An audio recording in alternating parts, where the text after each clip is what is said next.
Hello guys, আজকে আমি আবার একটা নতুন ভিডিও নিয়ে চলে এসেছি। তো আজকে আমাদের এখানে মৎসব শেষ, তাই ধুলোটা আমি উঠে দেখতে চাই। তো চলো ধুলোর দেখি।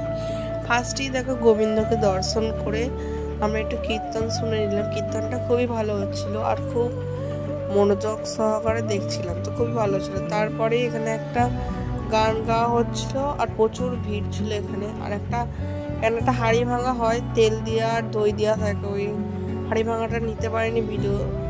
তারপরে এখানে গান গাইতে গাইতে বকুলতলা পাশে 7 পাক করে ঘোরা হয়। আমি সেটাই দেখছিলাম, তো দেখতে খুবই ভালো লাগছিল। গানটা এত সুন্দরই হয় সেটা বলার কথাই নয়, তার জন্য অনেক দূর দূর থেকে লোক দেখতে আসে।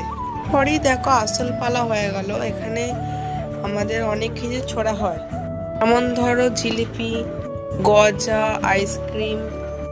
দেখো তারপর শেষ হয়ে গেল, বাড়ি চলে এলাম। পরে শেষ। তো চল, ভালো লাগলে লাইক শেয়ার কমেন্ট।